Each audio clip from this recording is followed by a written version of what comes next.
What's up, everybody? Welcome to the NBA DFS Hardwood live show. I'm your host today, JSU, and we got some guys with us. First of all, we got to introduce our boy, BobbyGomes. Look at him in the nice RPS hoodie. Bobby, you looking nice and fresh right now, brother. Thanks. Very comfortable RPS hoodie. You can get it on the site.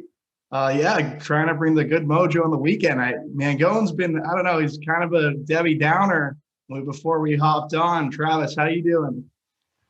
Well, first of all, before I even get to Mangone, because he's on mute anyways, I feel like I gotta sit up more because Bobby, you're making me feel real short. So I gotta really sit up so I can feel a little not as short because I don't appreciate it. Or maybe you should slouch down a little just so I can feel better. My chair's only one size. I can't. Oh, God. BobbyGomes is tall, too, so there's nothing we can do about it. Mangone, what's up, man? My short brother, how we doing? Hey, I'm good, JSU. I'm not as down as you guys say. It's a boring slate, right? Like I should have shown up in a tie and a suit. It's like a business trip. We're gonna show up. We're gonna take care of business today. Simple, easy, play the right guys, and move on to tomorrow, right? We're not gonna get cute and look for these ridiculous plays. We're not gonna go out there and tout, I don't know, Tyus Jones or something, right? We're not going to be going off the board like that. It's a 10-game slate. It's a good slate if you're talking about value and, fantasy points being a high-scoring night. I think it's going to be all that all around, unless we get some news, right, JSU? I hope we get the news that shakes it up. If it's like this the rest of the way, I definitely won't be pleased with the slate overall, but I'll be pleased if I walk away with some money, and that's all that matters, I guess, at the end of the day. Yeah, that's right. I mean, Mangone, we're going to get news. This is the NBA in 2021. We're going to get news that's going to shake this slate up. It's going to happen. The question is, do we get the news before lock or do we get it, after multiple games have already locked where it's just there's nothing we can really do about it unless you've completely backloaded. So, a lot of things to talk about on this slate, a lot of moving pieces. We've got teams with multiple guys. Pretty much, it feels like every team has a few guys out.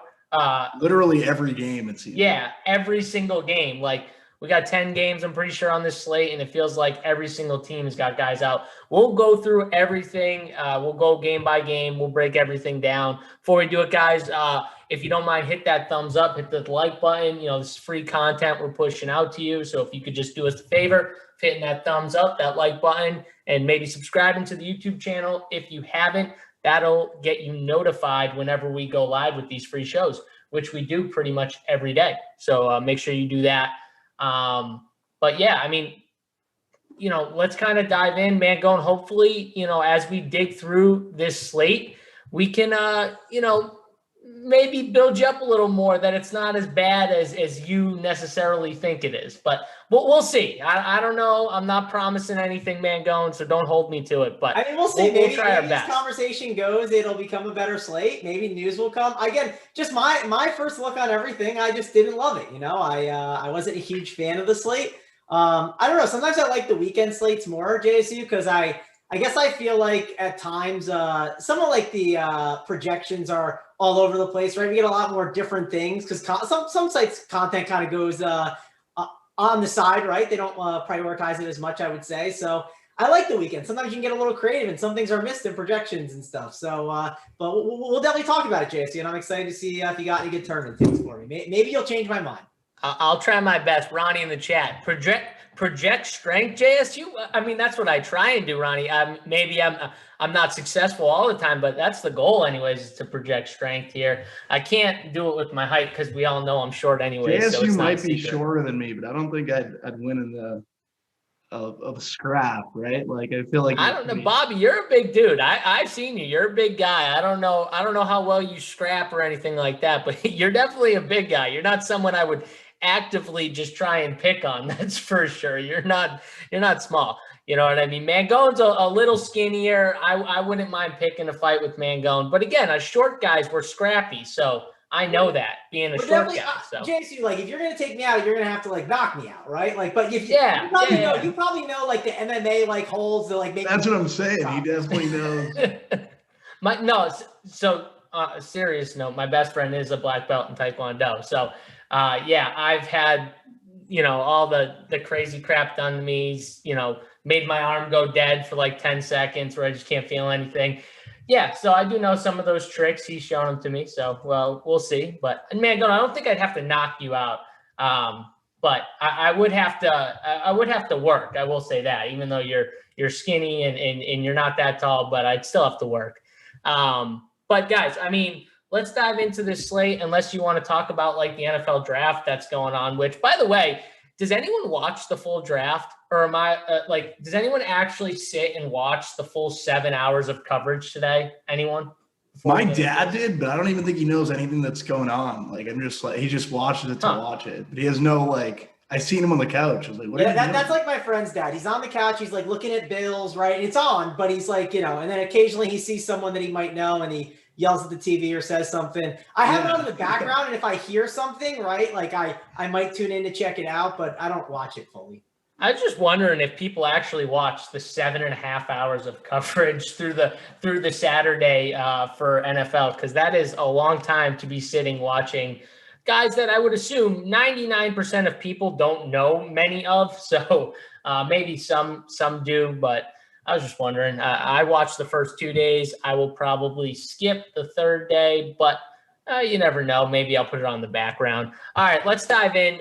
Detroit versus Charlotte. We're going to start with here. And this game has got a lot of news now, a lot of news that we already have, though, because Detroit is going to be without Grant, Plumlee, Corey Joseph.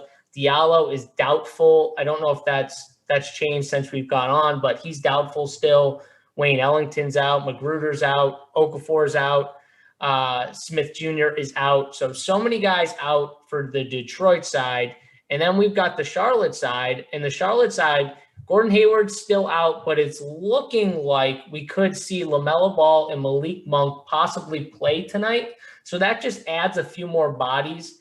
And I know the coach said specifically that he's not going to just run those guys out big minutes first couple games back, but it's just going to affect everyone else in the rotation. So if you give those guys 15 to 20 minutes, that's just going to affect all these guys that were maybe getting bigger minutes and run at different positions. So, that is big news. We're not going to probably want to play them, but it hurts the other guys.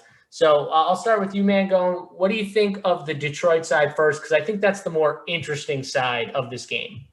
Yeah, it's definitely the more interesting side of the game. It is worth noting Casey talked about trying to run more like 3 ball handler lineups, right? So there is a chance you might see some better opportunity for some of these guards. I mean, I think throughout this year, JSU, we've seen some uncertainty with the guards. But now that we get this kind of opportunity here, I think that might be a spot with all these guys out where we do see that 3-guard lineup at times. So I think that's obviously something to watch for throughout the game. They can easily slide like a Bay at the 4, a Dumboya at the 5, right? They can easily do that. So some of these guards that have busted in the past, I think that they might not bust as much going forward towards the end of the year because of how the situation is going forward. And that could be an opportunity for us to take advantage of it. I looked at Killian Hayes a little bit on FanDuel. If I wasn't going to spend all the way up for both my point guards, I think that Killian Hayes could make some sense. Josh Jackson, too, another guy on FanDuel.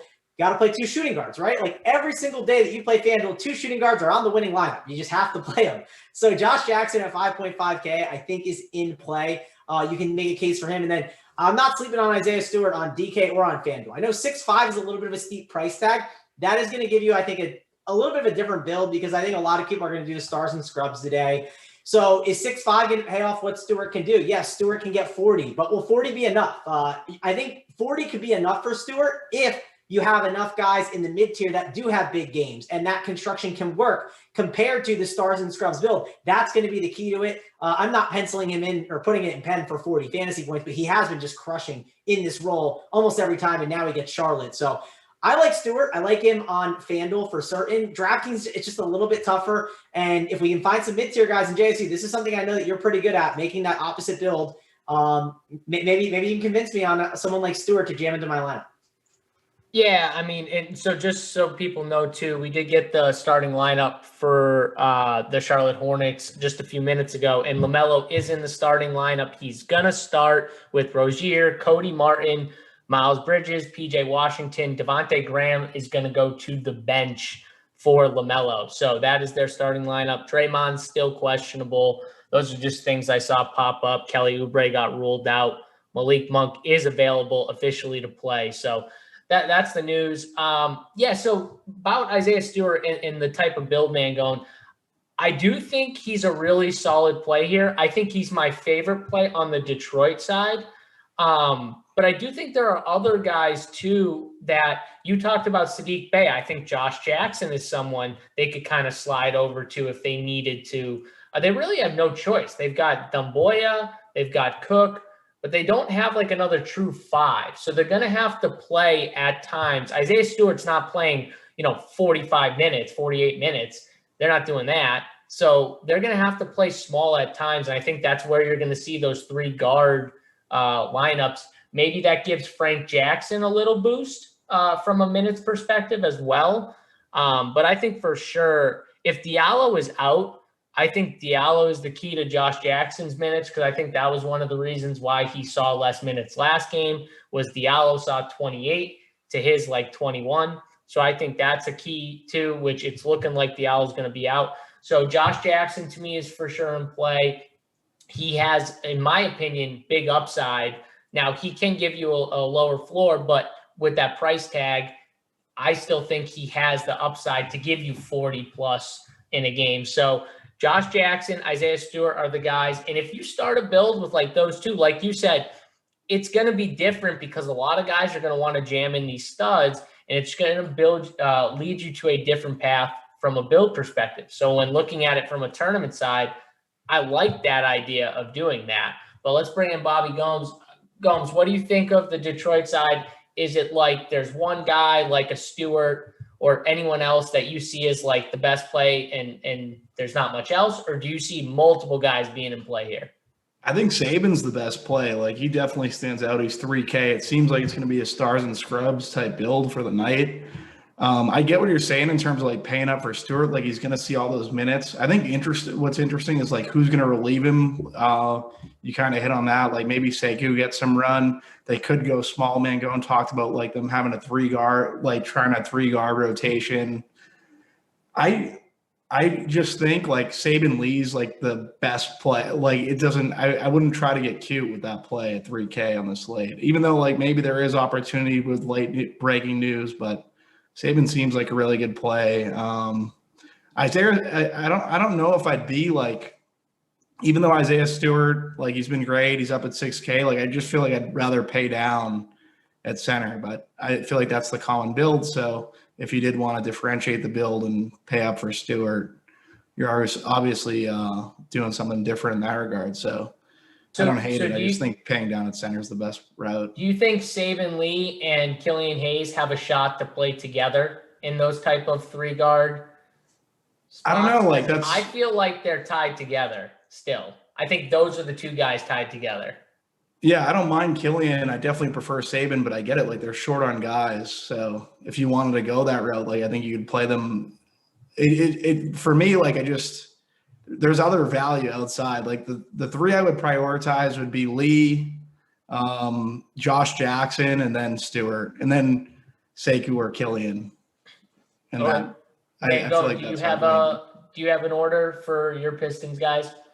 Yeah, so the one thing I want to mention with these guards, Frank Jackson does carry a little bit of value. He is shooting guard eligible, right? There's something that matters there with that based on construction that as I'm building out my teams, I'm going to be considering. Now there are some other shooting guards on this slate that you can go to, but I do think that could matter depending on what goes on with the Thunder situation, and because we don't know what their minutes are going to be and who's starting, and so that's just worth mentioning. I lean that it's probably Saban Lee is the guy that you want to kind of get in there, but again, he's point guard eligible, right? So, and just to kind of talk about it, if you plug in, let's say you plug in Saban Lee, you plug in Curry, you plug in Westbrook, you have no more guard spots, right? I mean, you're just out of them, which of course those are all really good guard plays, but if you want to get one more in there, it's going to cause problems, right? So it's just something that's worth mentioning. And that's why I think the shooting guard eligibility for Frank Jackson could matter to a degree. But another thing, I kind of like Dumboya a little bit at that power forward spot. Again, I don't love rostering power forwards too much, so I don't mind punting it there. So I think he's kind of interesting at 3-1. And I kind of lean with Big T, right? When in doubt, getting those 3K guys is the better way to go, because I feel like I can get other studs that can kind of just carry me home, right? Brad Wanamaker the other day. The reason why I liked him was because he was shooting guard eligible at a position I did not like. And what can happen with a guy like Wanamaker there is, even if he busts, I'll get all these other great players on my team that'll help carry me home. And that's something that I look for a lot in my lineup. So that's why I think those cheaper guys at 3K are really strong options. Hashtag never play Brad Wanamaker is going to be my new slogan in Discord. I might change my name from JSU to just hashtag never play Brad Wanamaker or never Wanamaker. It's so similar with like the 3K guys where JSU never wants to play a bad basketball player within his lineup. So it's always funny. I'll tell you though, no, it's an argument that we will continue to have. And I don't think necessarily that either of us in a way are right or wrong. I just think depending on the night, some nights you guys are going to be right. And those 3K guys are going to help you with your studs end up smashing. And some nights, they're not going to do as well, and sometimes the mid-tier build is going to get there, and it might help me out a little bit more. So I don't know. We could argue about this, right, Mangone? But I don't think we're going to change either of each other's minds here. So I mean, you definitely help me sometimes. Like I hear you in the back of my brain when I play like a really bad player sometimes. So it's helped a little. That's what I want. And now. It's looking like we might have got a Draymond. Hold on, I'm just refreshing he's here. Probable, I saw. So he's probable. All right, so that's good. At least we got that news, man, going. So we're good there. A bunch of other news, but that's for Sunday. So, God, nothing worse when I see Sunday news right now. All right, boys. Anything from the Charlotte side? Because I feel like we just talked about that game for like 10 minutes, and it was all about Detroit. Is there any Charlotte players either of you are considering? Because right now, to me, it's not a side like in cash games. I can almost guarantee you there's no way Mangone is looking at any of these Charlotte guys in cash. But in a tournament, like I think Miles Bridges is interesting from the standpoint that I don't like they're going to play some 3 guard lineups, and I think he's going to get mismatches on the floor, especially when they do that. Put Josh Jackson or Sadiq Bey on him. That's a huge mismatch for someone like him. So I think he's interesting. If you're like MMEing, I would have some shares of him. But outside of him, I don't want to mess with the guards now with those 2 guys coming back. Bobby, you have any other takes on the Charlotte side? My issue with the Charlotte side is like pretty much everyone's priced up for LaMelo not playing, and now LaMelo is playing, and it's just like that's pretty much why Mangone probably doesn't want to go there in cash, right? Like you take a huge usage guy out of that rotation. They've been playing without him. Their prices are all jacked up, and now he's coming back, and the value just doesn't seem like it will be there. But I don't know. They're going to play faster, right? Like I think LaMelo getting back adds to their pace a little bit. So I don't know. Like you could take shots in tournaments. I don't mind Miles Bridges. That would pretty much be it. Mangone, anything on your end? I can answer for Mangone. He doesn't even need to talk. He doesn't need to talk. Felix Reyes in the chat, he said, JSU warned everyone on Wanamaker. I try to help my friends out, Felix. You know, I try to do my best to help my friends out. Sometimes they listen to me. Sometimes they don't. Big T, where you at right now, buddy? But, I do my best. Let's move on, though. We got the Golden State Warriors and the Houston Rockets, a game that I know I'm going to have a bunch of interest in. Now that we got the Draymond news and Kelly Oubre is out, this just helps me out here because Draymond probable means it's looking good that he's going to play. And I've got interest in Draymond, guys. I like Draymond. You guys know I'm a big Draymond guy anyways. I'm a backer for sure. But what he's been doing, recently, especially when Steph's been on fire, it's not a coincidence that Steph goes kind of nuclear the past few weeks and Draymond's had some really big games here and there. Like, I feel like that they're kind of tied together where when Steph is really on fire, Draymond's getting everyone involved, like assisting and rebounding and just pushing the ball. He's not looking to score ever, but he's always that guy that can give you double-digit rebounds and assists. So if I feel like I got a shot with a triple-double when all I'm hoping for is he gets 10 points, which, to be honest, doesn't happen every game, which is the funniest part. But I still love those type of players where I can see him getting 8+ rebounds and assists on a lot of slates. And then I'm just praying he scores a few buckets to get that 10 where I can get those bonuses. So I love Draymond tonight. Bobby, let's start with you. What do you like about this game? Yeah, so Steph Curry after the Oubre news, like prior to the Oubre news, I didn't know if he was like, obviously he was a really good play, but like I didn't know if he was my favorite stud. Now I think he's definitely my favorite stud. Like it's pretty much cemented. And then in that regard, like I don't mind like taking Oubre out. Like I get the Draymond's another like Draymond's pretty much the Isaiah Stewart situation. Like you'd be differentiating your build by playing Draymond. Because a lot of people are going to pay down at center with like Mo Wagner. Kevin Looney is the guy that I think is another guy that pretty much stands off the page for me as a value from Golden State. Yeah, outside of that, like this game's just interesting because Houston, like we need Houston to keep pace, right? I think that's like a big issue. 8,700 for Christian Wood, Kevin Porter, Tate, like all those guys. This like everyone's going to pull value from here, but it's a 7.5 spread. If it blows out, like to these Golden State ancillary pieces outside of Curry, like a Draymond, does he still really make value? That would be like my one question with these lower price centers, right? Mangone, any thoughts?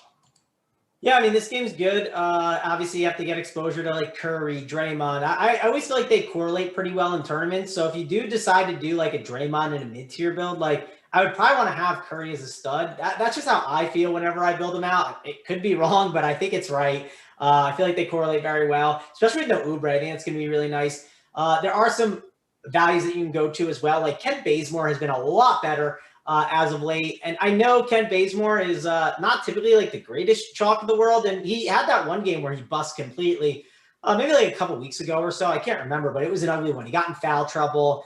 But I think Kent Bazemore does make sense. He fits like this small ball lineup kind of game style that you're going to want to see. I think that this is going to be perfect for Bazemore. I think running up and down the court with the Rockets makes sense. I know they have those two bigs and it's a little bit different, but the Rockets still will go up and down the court and run with you. So I think Bazemore makes sense. It's just the question is he a better play than like, for instance, like a 3K guy that you can find on this slate value-wise? Now, the thing is Bazemore's ceiling has been really, really strong. So I would say that you really got to look at a guy like Bazemore as a interesting mid-tier option.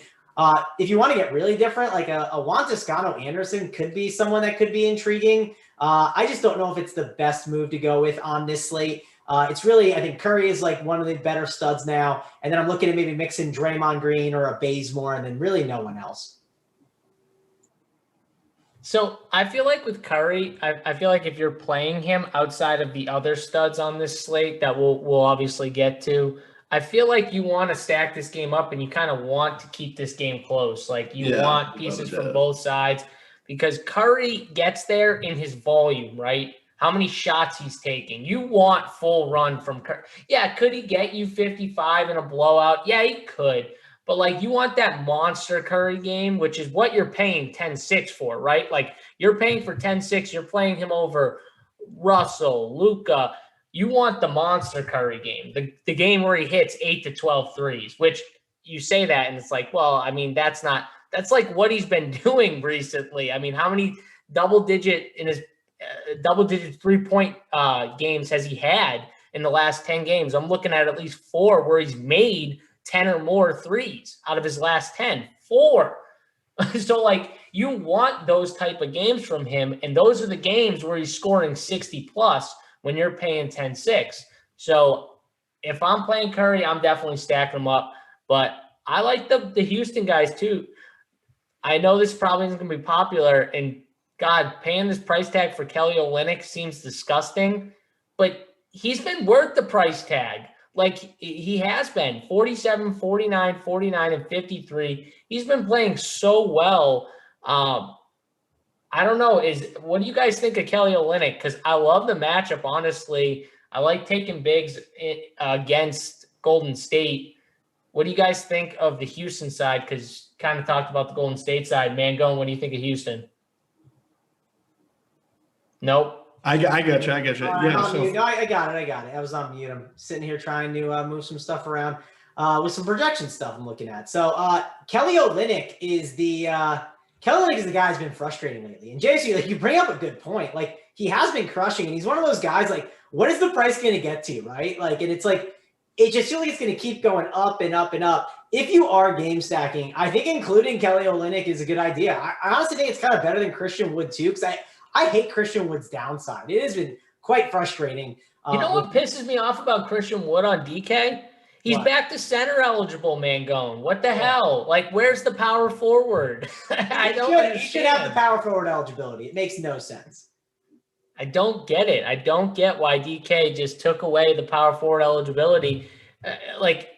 Just give these guys power forward and center eligibility, and let's move on. Kelly Olynyk for a while was the same way, and then they give him that eligibility and they take it away from Christian Wood. Is he your number one in like run backs, number one guy? That's how I kind of lean at being him or Porter Jr. because I'm not gonna lie. It's Porter Jr. I'm not gonna lie, it's close between Porter and Kelly Olynyk. Like, honestly, I could see myself stacking this game up where I play Porter, Kelly Olynyk. I don't want to give out too much, but Porter, Kelly Olynyk, Draymond are my three favorite guys. And you could kind of build a nice, I would say mid-tier route team with those three guys kind of holding that team together. So I really like it.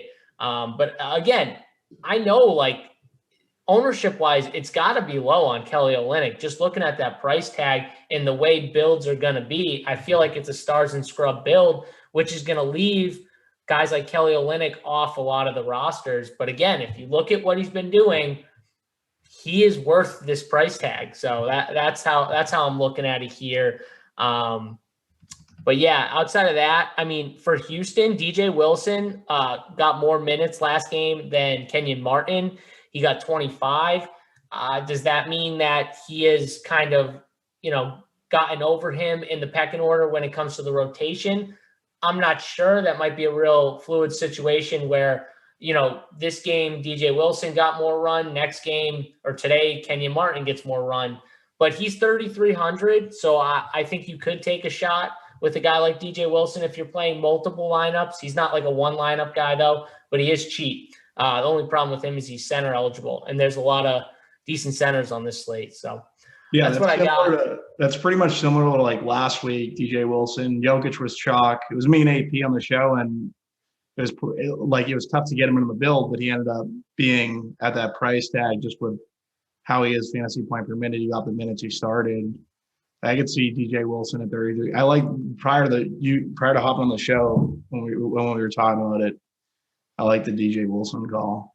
There we go. I think that's it. I think we hit on everything. I think this game's pretty clear. I think if you like this game, you just full stack it up. If you feel like it's a blowout game, you maybe just kind of toss it aside and move on. So it just kind of depends on how you look at this game, how you view it.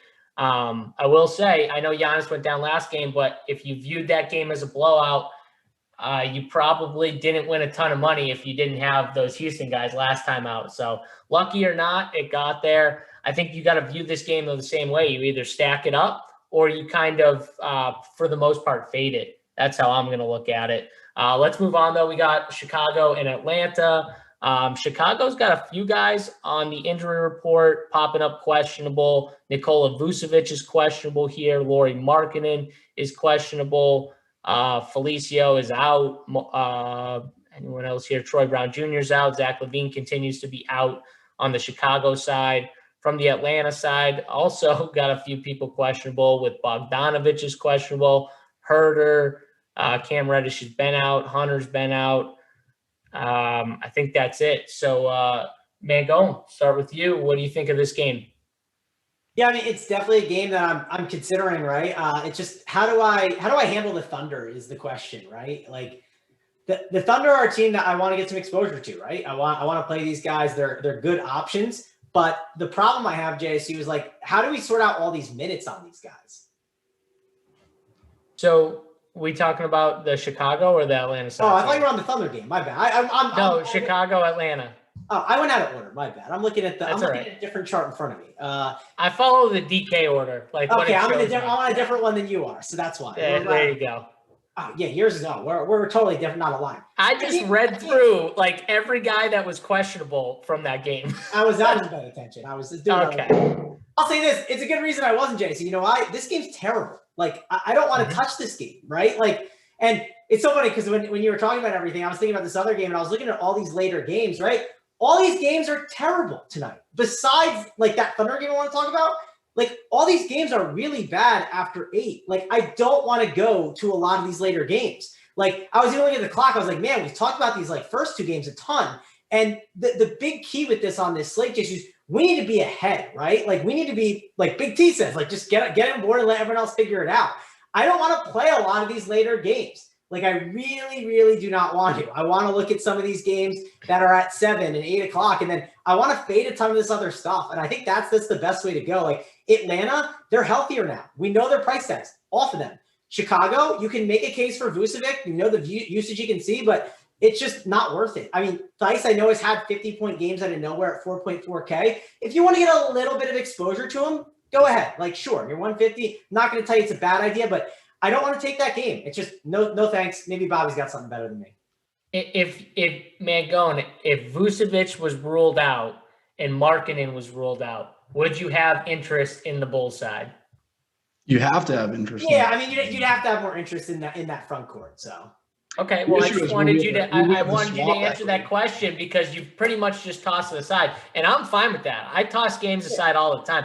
I toss more games aside than I think anyone in DFS. I'll literally toss off 8 games out of a 10-game slate if I think 2 games are the nuts. That's just how I build, and I don't really care. But I just wanted to make it I wanted to make it clear to people that like we're saying we don't have interest in this game, but like if that news popped up and those guys somehow got ruled out, then this game completely changes, right? Yeah, and that'd be a 6:30 decision because we're and I always think this way, right? Like I don't even think about the game until I know like when we're getting the news because I know I'm getting it at 6:30, right? At least I'm getting an update. Now the update could be game time decision, but I'm getting some kind of update on the situation. So I guess I'm just worrying about that when I get there, and I'm just kind of crossing it off until then. And of course, if that comes, then I'll update the cash chart. We'll talk about it in Discord. Definitely how we would approach it, I'd say, with this game. So we really need that news. But again, it's not something I'm messing with too much. If that did become a situation, you would be looking at Thad Young. And I think Thad Young's still like at 5'1", someone who busted the other night for a lot of people, just someone you can consider. And I don't know if you're MMEing, I guess. I don't know. Yeah, I mean, I think if that news came down, I think another guy that maybe people might gloss over, but I think gets a big bump is Kobe White, just from an offensive standpoint. That dude's going to need to chuck if Vucevic is out because you can't expect Thad Young and Theis to come in and kind of take over what role Vucevic has in this offense. That's just not the type of players they are. Thad Young is a facilitator. Daniel Theis is not a polished offensive scorer. Those are not the guys you want chucking shots up. Kobe White would be like the main piece of that offense. So I think he would be the guy. If that news came out, I would have interest in for sure. But I agree with Mangone and Bobby. Other than that, I'm passing on this game until we get news because I don't really like it the way it is. And if all those guys are in, it's not much I like. So is that good, guys? Are we good? Bobby, we good?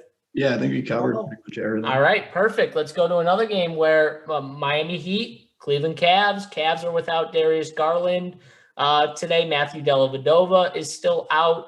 Isaiah Hartenstein is out as well, I'm pretty sure. So we got a few guys out for Cleveland. On the Miami side, they're also going to be missing still Oladipo, obviously, but Tyler Hero is out. So is there any interest in this game? Bobby, I'll start with you here. This is pretty much easy throwaway game for me. Like, I go far down my list of projections, and I can't find anyone that I have really that much interest in. Mangone, anything on your side? No, we can probably move this one along. I'm this should be one of those throwaway games. Throw this one out. Let's move on to the next one. This is a classic. No one has interest in the game. No Colin Sexton love at all, Mangone. We're just throwing it away. No, I mean, I can do the tout thing, but I like, talk about every guy and, make the case. I'm not going to do it. It's just there's no reason. Let's just move on. No Sexton or all these guys. No, I don't want anything here. Not touching it. All right. Well, before I move on, we got a guy, Harry Johnson, chat. He says, "How do I become a member?" Question: Can I get a free trial? Well, Harry, we don't have a free trial, but we do have a 25% off pretty sure code. It is RPS Heater 25. Get you 25% off as long as you sign up for any monthly elite subscription. So RPS Heater 25 to a monthly subscription. That'll hook you up for 25% off. So check that out on the site, and you'll get all our core plays for MLB, NBA, whatever you're looking for, you'll have it over there. So check it out. RPS Heater 25 is the promo code. Let's move on though, guys. We got the next game. Oh God, why are we playing this game again? Memphis versus Orlando. We watched this game yesterday. We have to watch this game again for a second time. I mean, there's value here though. Oh God, this was the game that I literally I had it on one of my TVs, and I almost couldn't get through it. And I'm telling you right now, I've watched a lot of basketball games this year. When I say I almost couldn't get through the game, like I was watching it while watching like a few other screens, and I was still just like, this is the worst game I could even look over to. It was disgusting to watch. I literally, it was so boring. Bobby, you're saying we have to look here for value? I don't know. I think Wagner's definitely in play. Like there's guys here with like just pricing and the way like construction's kind of working its way out. Like you're gonna need like Okiki's out, Ross is out, Otto Porter Jr.'s 3 games, Michael Carter Williams, Ennis. Like there's gonna be I think Moritz Wagner is someone I'm interested in. Dante Hall, Mo Bamba, like these guys, they're all making my player pool. Mangone, what are you didn't say Gary Harris, Title's best friend, Gary Harris. I know Gary Harris has been playing really well. I just haven't been able, I really well. Party. I mean, JSU, he definitely like Gary Harris like won people GBPs the other day. Not to be like not to support Gary Harris. I'm just wait a second. Okay, so the guy has one good game out of 10 games, and people are like, "Whoa, he's been playing really well." Come on, are we kidding me right now, Gary Harris? I'm not supporting. I'm just telling you facts. He helped someone win a GPP the other day. That's all I. Okay, I'm fine. I'm happy for the person who won the GPP. I'm not saying anything bad about that person. Don't tell me though he's had a good like stretch of games, because he had one good game out of like 10. Okay, the guy is a clear, gets you 21 points, pretty much 9 times out of 10 slates. That's what he's going to average, getting you 9 out of 10 games. So if you want to take the shot that you get that 40 burger on that one game, you can go for it. No way I pay $4,800 for Dusty Gary Harris. Can't do it, Mangone. What about you? No, I mean, I'm not playing Gary Harris. I say it's Wagner is the real guy, right? Like that's the one that I'm considering in this game. And JSU, you can look at Wagner and be like, man, like how on earth could you roster this guy? He's 3.3K. He played 27 minutes and shot 0 for 7 and got 19.25 fantasy points. I mean, not the worst in the world. So listen, I think he's in play. I also think they're using him in like evaluation mode. And it's kind of nice. Like it's kind of built in, but like, Mo Bamba, if anything ever happens to him throughout the game, like he's absolutely in bubble wrap and he's done for the game, right? Where there's like this like built-in upside where he can be an absolute smash. So I like him on both sites, FanDuel, DraftKings. Again, it's like a small percentage thing, but they don't ever run Bamba out there for like, 35 minutes or anything like that. And of course, I know they have other guys there as well, but you never know what can happen. And I like Wagner here. I think it's definitely a good option. He's playing more of the 4, so he's been pretty solid. Yeah, because he's playing the 4, that's where those minutes are coming, right, Mangone? Because, Wendell Carter Jr. is playing the 5 for his 20-something minutes. And then they've also got Mo Bamba, who can really only play one position, the 5. So Mo Wagner needs to get his minutes at that 4. And yeah, you're right. I mean, if he's getting 27, 28 minutes, will he shoot 0 for 7 again? I don't know. But if he makes a few jump shots, he's getting you 25, right, from last slate. If he hits like 2 or 3 jump shots, he's getting you 25 fantasy points. So that would be fine at that price tag for sure. So I can't hate on that. I'll say he's in play. And then these Orlando guys, Bobby, you talked about the Orlando side. You have to have interest. Who are the guys specifically you have interest? Because you said you don't like Gary Harris. So is there anyone you specifically like outside of Mo Wagner? Wagner, Bamba, Dante Hall, like these guys are going to have to deal just like the bigs pretty much. Like outside of that, like I'm not too much. Those are the three main guys that are kind of making my player pool, which I think would probably be pretty it's nothing like everyone's pretty much going to have exposure to those guys if they're playing multiple lineups. So I don't know. They're the guys that are hitting for me. Okay. I love these plays. It's just it's the value and it's like the structure of the build. Yeah, Mo Bamba for me, like he's splitting minutes with Wendell Carter for the most part, and with that split, I wish he was just a little cheaper. So I probably won't play him here, but I get why you would at least look there. Probably one of like Mo Wagner or Dante Hall maybe gets a few extra minutes I think Hall definitely sees a bump. Yeah. Do you think they run out Robert Franks, Mangone? Do you think they run out Franks for a little run in this game? Because didn't they cut him like recently? Oh, he was released. You're right. Yeah, they released him. Yeah, he's on. That's why I think Hall gets the bump. So you're right then. Okay, so Dante Hall would get a pretty big bump, I would say. Or Mo Wagner plays more minutes. It's one or the other. Yeah, so that's like also what was built into Wagner being such a good play. The other aspect of it. Okay, so this is my take on this game. Wagner, Hall are the two guys I like at the cheap range, and then I guess you could play Cole Anthony because he does, I guess, have some. He's another guy. He's another guy though. He sucks at basketball. Like you really want to play Cole Anthony. Like I don't think. So I'm not putting stamp on. Well, wait a second. Hold on. You're right. I may not play Cole Anthony, but I'm not just necessarily putting the stamp on he's a bad basketball player yet. He needs to. I normally give a player a year or so before I just say they're a really bad basketball player, unless I just know for a fact they are. It is aggravating that we ultimately judge these players right away. Like the dude's 20. Like people hate on Anthony Edwards. Oh, his defense is terrible. Like, dude, these kids are 19, 20, 21. Mangone's just protecting his top shots. I'm not. I like Anthony. I'm messing with you. I like Anthony Edwards. I just want to make sure if you're on that wrong side, don't be on the wrong side. I'm not on the wrong. I like Edwards. All right, wait a second. Mangone has top shot. What is this, Mangone? You don't have any top shot, do you? Please tell me. Oh, I have a lot of top shot. He has a lot of Anthony Edwards. Oh my god. I'm not out here telling everyone though, JSU, Okay. All right. Top shot. No, we're not getting into top shot. Mangone, I hope it goes well for you though, because I do like you. Let's Memphis side is a stay away for me. Anyone else have anything different? Yeah, I'm not. There's no one from Memphis. I don't, unless you got something, Mangone.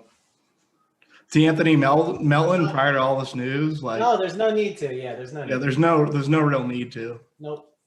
Okay. All right, let's move on. News, nothing. Let's move on. We got the Indiana Pacers and the OKC Thunder. And before we get into this game too, what is this? Someone staking someone a membership in chat. Warwick Wilson paying it forward. I love to see it. I just saw it here. I think, anyways. I don't know if things have changed, but shout out to you, Wilson. If that's what you're doing, that's friggin' awesome. But yeah, let's move on. Let's talk about these Pacers and these Thunder. Mangone, let's start with you because you brought up this game earlier, saying this was a game that you for sure wanted to target. What do you think? Yeah, it's definitely a good game to target. The reason why.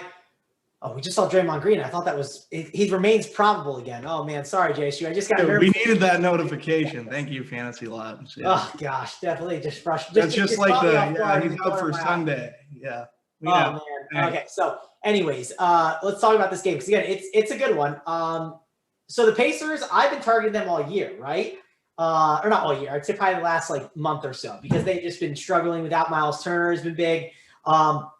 I think that some of these players are in play. The problem I have, JSU, is they do have a lot of different guys where they can mix and match stuff. Like, for instance, the other day they said, hey, Kenrich Williams, he's not going to play as much. We're playing Charlie Brown and we're playing Gabriel Decker more, right? We're going to give them minutes. And there are minutes to go around, and there's like opportunity with no Dort in there, right? Because Dort typically has the most shot volume. It shifts over to Baisley. Now, Baisley is the guy who should be getting the majority of the usage and shot volume that goes his way. It could also be a Theo Maldon. It could be a Svi who gets some more shots up. Your guy, the 1,500. What was it, a week and a half ago, 2 weeks ago? You were all over the Dort usage increase. Yeah, so you like some Svi. Svi's solid. I mean, I don't hate him at 3-4, and again, he's shooting guard eligible. My problem is I don't know if I want to play, like, I think I have to play some of these guys, even like a Ty Jerome at 3-4. I want to consider. My only issue I have is like, I hate playing the guessing game with their minutes, right? Like, that's the huge concern I have to play with this team. Yeah. And I feel like someone's going to get there, and it's a matter of who is the question. And I don't know, JSU, maybe you have a good read on it. Like, I don't know what to do with all these minutes here. Is Ty Jerome like someone that you could go to? Like, that's interesting. I don't know. I just feel like you might tell me just not to play any of these guys and I can move on. But what are you thinking? Yeah, so the way I kind of look at it here is they still do have a decent amount of bodies, right, Mangone? So it's like Lou Dort's out.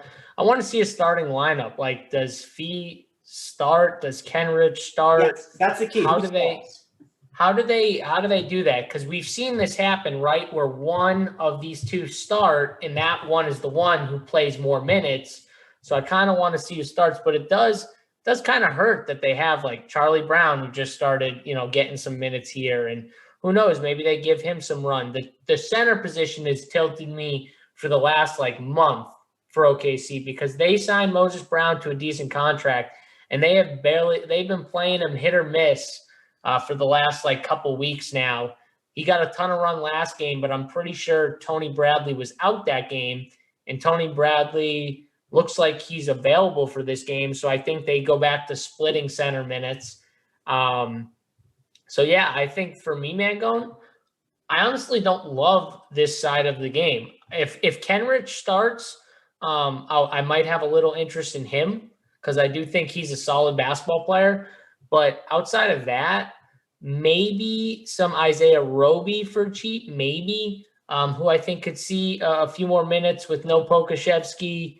But they still have Baisley.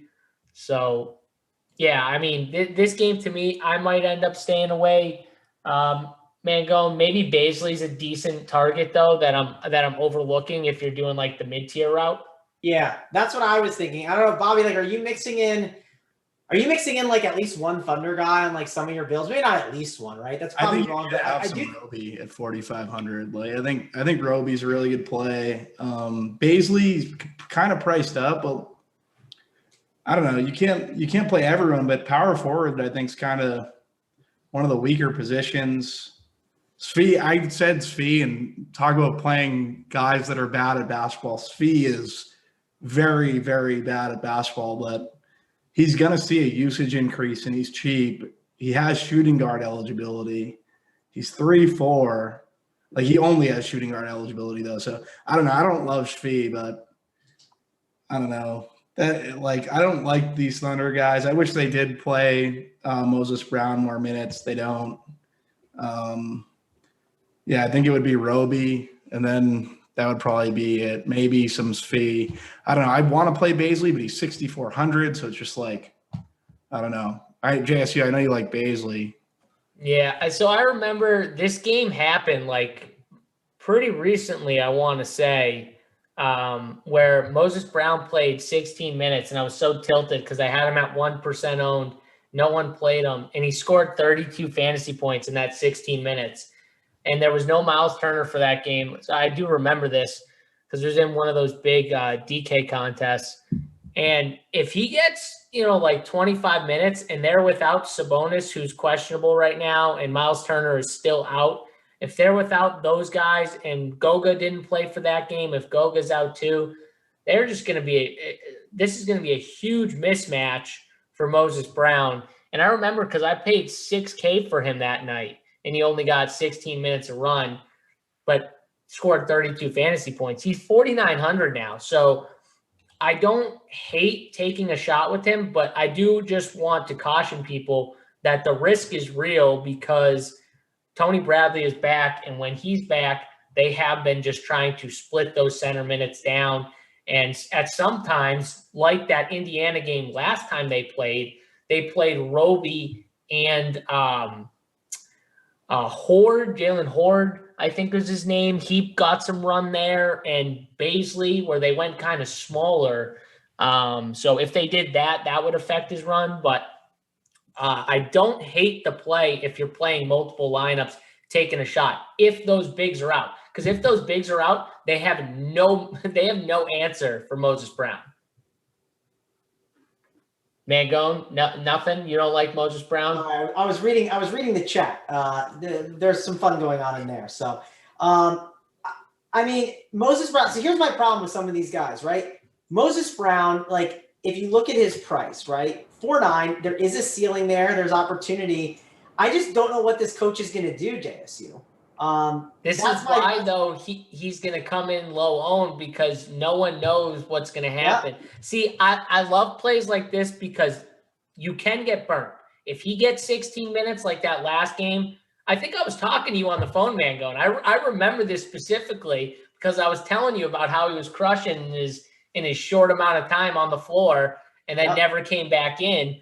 But if you get the 25, I'm telling you right now, if I told you guaranteed Moses Brown played 25 minutes in this game and all those bigs were out for Indiana, I know for a fact you would be like, okay, he's a really good play now. Yeah, I'll say this, JC.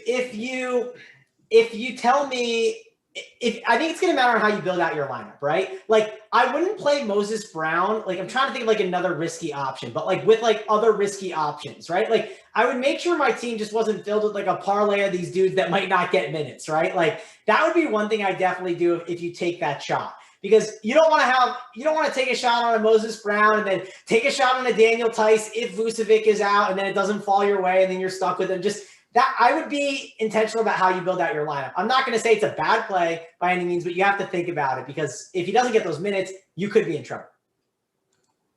Yep, that is definitely the key. Again, I mean, if he gets 32 minutes, though, I wouldn't even worry about it. Like, if he got 32 minutes like last game, we just say he's a great play and move on. The problem is we don't know the minutes he's going to get with Tony Bradley back. So I do not think he sucks, though, at basketball. That's the other thing. So I wouldn't be shocked if JSU had a Moses Brown lineup just because I feel like I'm starting to talk myself into him to the point where I have to play him because I've talked about him for too long on this show. So I might have to do it myself. But I think that's it from this side. The Indiana side, I think, is clear. We need the Sabonis news. Yeah. We need the Brogdon news, right? It's hard to give a take on this game without those pieces of news because that news is huge. If those guys are out, I'm going to want to play TJ McConnell. I'm going to want to play Karis LeVert. I'm going to want to play maybe even Edmund Sumner, who looked a little better. O'Shea's been playing really well. Brissett, he's going to get a ton of runs. So all those guys would be in play for me if they're out, but I need that news. So I think this is a game where hopefully we get it before the slate locks, and if we do, we'll be in Discord and we'll answer it. But if those guys are in, like if Sabonis is in, I don't mind playing Sabonis, but I don't know about his minutes. So that's what scares me about Sabonis' minutes. So I think this game is just hard overall to give like for sure takes on without the news. Would you not agree, Mangone? Yep, we need news. It's kind of simple. It's going to change the slate. If you Brogdon, Sabonis route, it just changes the slate, and then we'll obviously update the content and get it all going and dial it in. There we go. All right, let's move on. We got New Orleans and Minnesota here. And my boy Lonzo Ball, who's been straight up crushing it for RPS for sure. I've been on him a couple slates. He's done really well. He's still pretty cheap on FanDuel. And DK, the price tag's not that bad either. But Bobby Gomes, what do you think of this New Orleans-Minnesota game? Yeah, for me, it kind of begins and ends with Willie Hernan Gomez, my cousin. I guess I don't know. He's been doing well, so got to keep playing him. I think he has a higher ceiling than a lot of these bigs. I guess with all these 3K values that open up, he's not as like viable as he was earlier on in the day. But still like Hernangomez, don't mind Lonzo. That pretty much would be like the main guys, but I think that this game's going to be paced up and like you're going to want some guys relative to some of these other games. I don't know. What are your thoughts, Mangone? My thoughts are my mouse is being slow and I can't unmute myself in time. I don't know what's happening. Sorry. My thoughts are Willy Hernangomez is definitely in play at that tag. The question is, do you want like a Willy Hernangomez now, or do you want like a Bazemore, right? Like those two guys, they might not be the same position, but they are like similar salaries, right? So that's definitely something you have to look at on this slate. I think he's in play. I think on FanDuel specifically, this game is a better game to look at because you got Karl-Anthony Towns. He's too cheap, right? 9.2K is a really nice price tag on Towns over on FanDuel. You got Zion too, right? Zion is definitely in the conversation on FanDuel at the 8-9 tag. So those are kind of the main guys I'm looking at, I think, on FanDuel. And then I think good points were brought about Lonzo. Like I get he's got the upside and ceiling. You can make an argument. I know the Pelicans leave guys open for three, so you can make a case that Anthony Edwards loves to shoot three, so maybe that's a good pairing where the ceiling is there for Edwards today. My problem is it's just not the right slate to do it probably. So I just don't think I need to be going that route. But that's kind of my overall breakdown. It's like really Hernangomez on DK and then Cat and Zion on FanDuel. This game looked better earlier in the day. That's pretty much my thoughts on it. Yep, and I've been interacting with the chatters throughout the show, and I agree with Jordan Clark. Let's hit that like button for the Saturday crew and show us some love. So hit that like for us, guys. Helps us out a ton. That way JSU doesn't have to say it either. So there you go. But you're right, Bobby. This game looked a little bit better, I think, earlier on in the day. I don't know if you got anything else to say, JSU. No, I don't. And I have the chat in here. People are giving me crap about playing bad players and then talking about Moses Brown. Listen, the NBA, you don't get multi-year contracts off of a one-year deal for bad basketball players. I'm sorry. You guys, I don't know what you're watching if you think Moses Brown is bad at basketball. I watch a ton of guys who are bad at basketball in the NBA. Moses Brown is not one of them. He has talent, but his talent is he's good at like one or two things, and he's really good at them, but he's a big. He's a really tall, goofy big, but has decent hands down low and can finish, and he also can rebound really good. That gives value to teams, which is why he got a multi-year contract. Don't give me that he's bad at basketball. You don't watch basketball if you think that they're giving someone that contract after what he had if he was bad at basketball. That's a terrible take by whoever is in the chat giving that take. They were saying it the other way around, though. They were saying Svi and Sumner, not Moses. Oh, no. So first of all, that's captain. He started this. I did not say Svi was someone I was going to play. I said I needed to wait to see if Svi or Kenrich Williams was in the starting lineup to see what I would have interest-wise in those players, because I don't have interest in Kenrich Williams if he doesn't start. That's just the facts on the slate. I never thought Svi was a good basketball player. Edmund Sumner, I actually do think has way more talent than you guys are giving credit for. But that, I mean, I guess that one can be questioned. I think he's not a bad basketball player, Edmund Sumner. I'm not going to go in on the Moses Brown thing, but Edmund Sumner, I do think he's not as bad as maybe he's getting in the chat. I don't know if you guys have a take on that. Mangone, what do you think of Edmund Sumner? I don't hate Sumner. Yeah. I'll admit I don't think he's amazing, but I don't think he's like the worst player. And if he's gonna like play 30 minutes and get double-digit shots, like sure, I don't hate him, right? Like it's like at least this is what I love about Mangone. Mangone gives two craps about who's good and who's bad. He just wants the guy who's gonna shoot a ton and who's gonna have the ball in his hands. That's why he plays. That's why he plays these guys, and that's why he crushes the cash games. I don't care how bad you are at basketball. You know what I mean? Like if you are going to be the usage monster on the team, like that's fine. I knew Lou Dort was going to be the usage guy, and everyone's making fun about like that was a really good take. I'm going to give you credit for that take because you were on that take before. That was a really good take.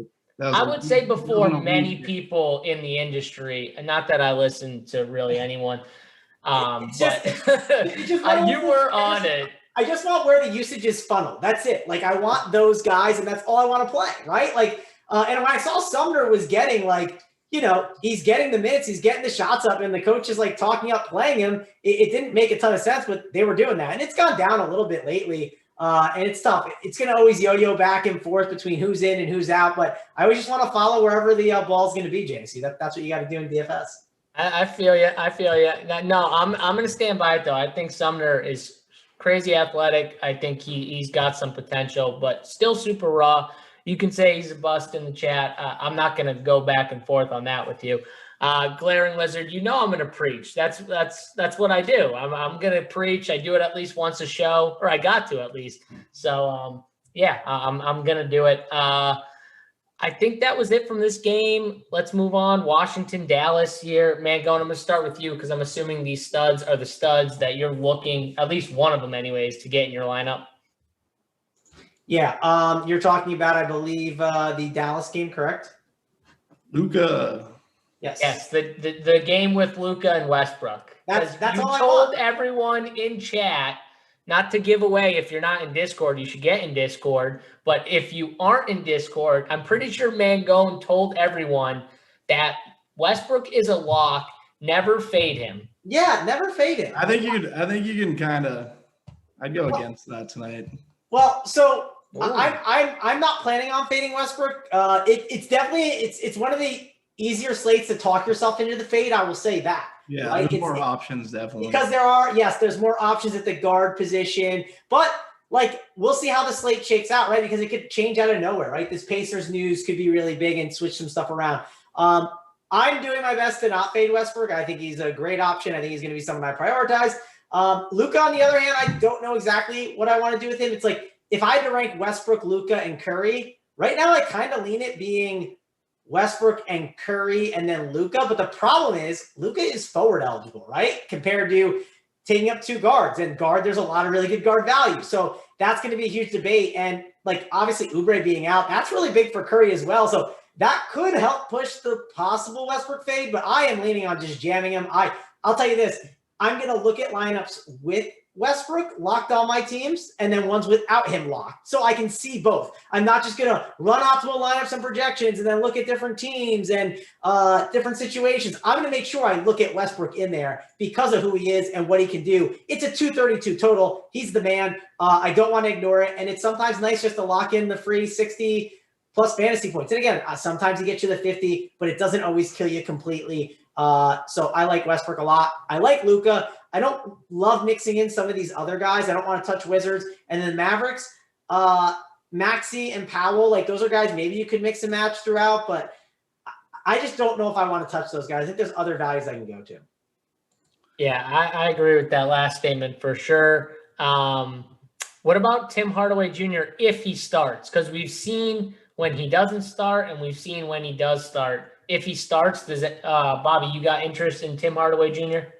I honestly never get Tim Hardaway Jr. right. He's not he wouldn't be the guy I'd be looking to obviously he's a good play, but I think for me, on the Dallas side, it's Luka. And then I think him having the small forward eligibility just propels him ahead of, I think I'd probably prefer Luka to Curry and Westbrook. Probably go Luka, Curry, Westbrook.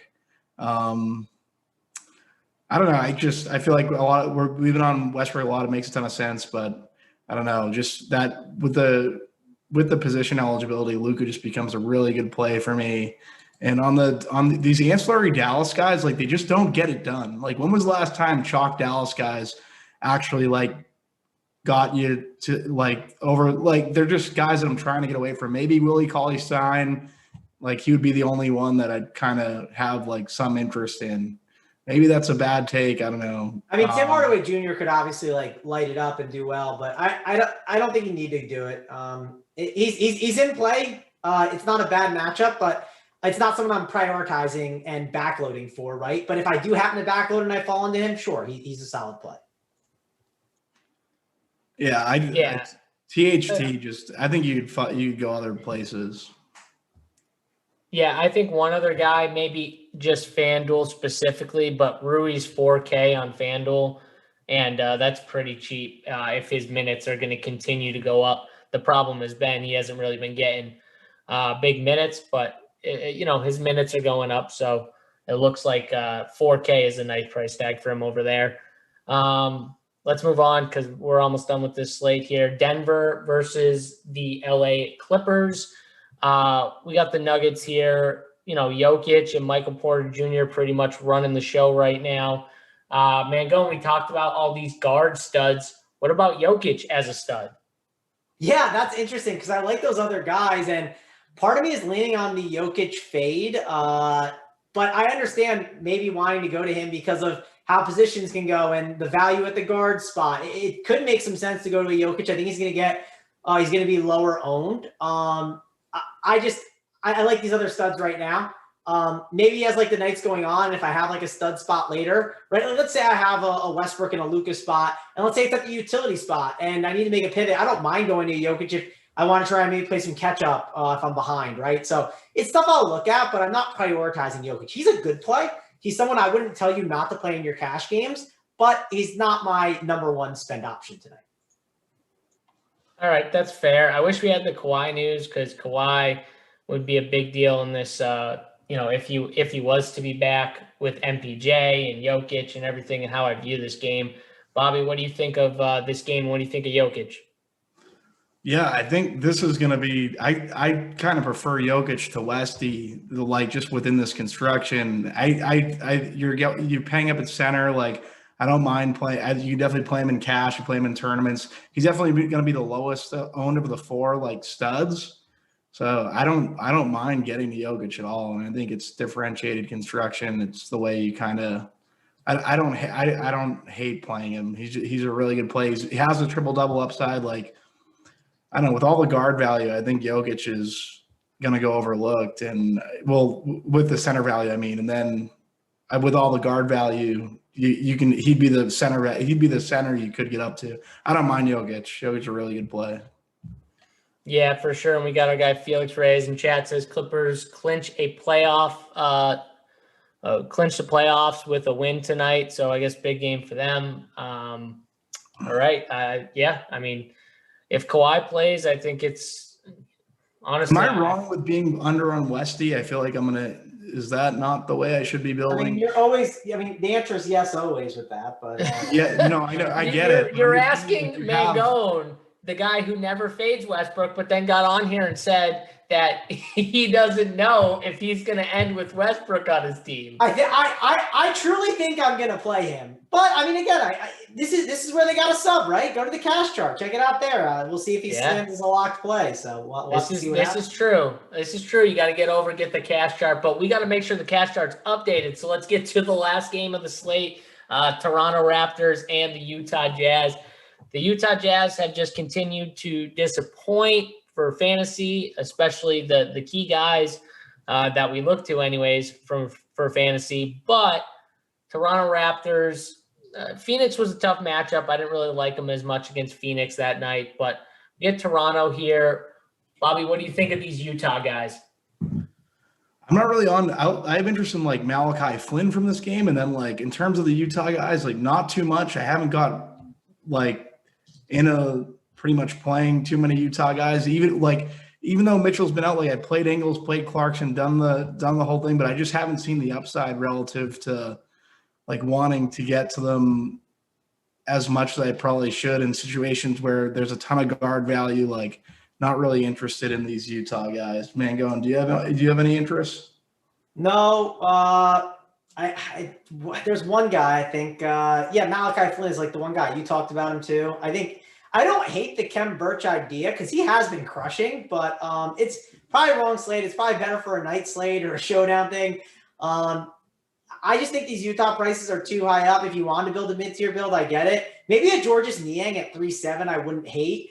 I'm seeing Niang like popping a little bit. I don't know. I think the thing that's interesting about Niang is like he's someone that I think, because yesterday he didn't play that great, right? His score was 15.75. I bet you if he had like a better game, these models would be popping him more, right? Because of the production he saw over the last two games and the rates.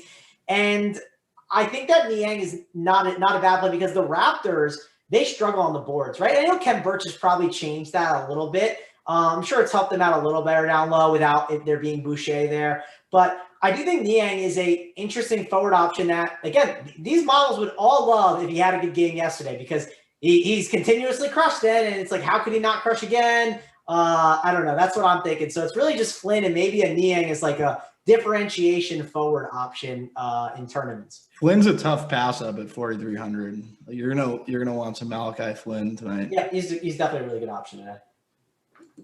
Yeah, I'm still gonna ride on FanDuel. Joe Ingles is a little too cheap, price tag at 5.8. But I think on DraftKings, the price tags have gotten to a point where they're right. Like you're not getting these guys at a value. That's fair, Jay. See, the FanDuel tags are a lot better on these Jazz, so you shouldn't ignore them over there. They're definitely a lot better over there. Yeah, they're better plays, I think, over on FanDuel for sure. But yeah, outside of that, like the Toronto guys, like Fred VanVleet is back, Kyle Lowry's out. Like I could do a shooter against Utah because a guy who doesn't need to or doesn't rely on getting into the paint and scoring with Rudy Gobert down low. Like I could get on board with someone who's going to take a bunch of threes. So I think Fred VanVleet would be okay. Malachi Flynn would be okay. But outside of them two, I think I'm off the rest of the Raptors here. So I think that's it for me. I think that's going to do it, though. We wrapped up this 10-game slate. Before we get out of here, why don't we give each of us will give one play. I do not know what all of your plays are called, so we don't even have to do that. We're just going to go right through it. And Bobby Gomes, let's hear your favorite play on the slate. Yeah, so for me, I think I'm probably going to go. It's a little bit chalky, but I think I'm going to be a big Kevin Porter Jr. guy tonight. I think he's the guy that's standing out the most, but I also think that he's like total chalk. Or he was. Mangone, what are you thinking? Sorry, we just got news that Charlie Brown is starting, so I'm just laughing. I didn't even know what you said. He's starting, so 3K starting shooting guard. Who was your play again, Bobby? It was right, KPJ. Now we don't have to worry about Svi or Kenrich starting. Yeah. Oh wait, actually, do we? One of those guys could still start because he's starting for Poku. He could still start, right? Yeah, because he's starting for Poku. Yeah, okay. It's just it's a disaster, but it's funny. I'm wondering how many minutes he'll actually get. Again, like just because he's starting doesn't mean he's gonna play like 30 for sure. But it's the Thunder. They're trying to lose. I know, but like, are they going to actually? They could just give him 25, and if they're down, just go to someone else, right? 25 minutes, right? Yeah. I don't think it's locked in, but I do think he's in play. The Kevin Porter thing definitely makes sense if you're going at mid-tier build, Bobby. It's definitely a good call in tournaments. If I'm playing him, I'm definitely playing Warriors with it. My play of the day, I'll go with Isaiah Stewart. I'll go with my play of the day because power forward, he's 5,900 on FanDuel. He'll probably be chalkier over there, but on DK, again, people are not going to get to him as much because he's 6,500 and it's a bit of a pricey tag. I'll say he gets 40 today. So give me Isaiah Stewart for 40 fantasy points. We'll go to you, JSU. My guy is going to be Draymond Green tonight. Looking for that Draymond Green triple-double. Come on, Draymond. Give me 10 points. Can you give me 10 points here, please? I'm not worried about the rebounds and the assists, which most people are worried about for a triple-double. I need my 10 points from Draymond. Mangone, can I get it here? I hope you can. I mean, I like Draymond in this spot. So it does feel like a good Draymond spot. So I like it. Fine. Can we get one? Let's go. I'm ready for it. I'm a huge Draymond guy, so I'm looking for it. All right, that's going to do it, though, for us. We got to get our core plays up. Mangone's got to update his cash chart. If you want all of that information and all of our core plays and the cash chart, use the promo code RPS Heater25. It'll get you 25% off a monthly subscription to the site. So monthly subscription, RPS Heater25 is the promo code. Join us, get in the Discord. We'll be in there answering questions. So for me, JSU, Mangone, Bobby Gomes, we're out of here. Later, guys.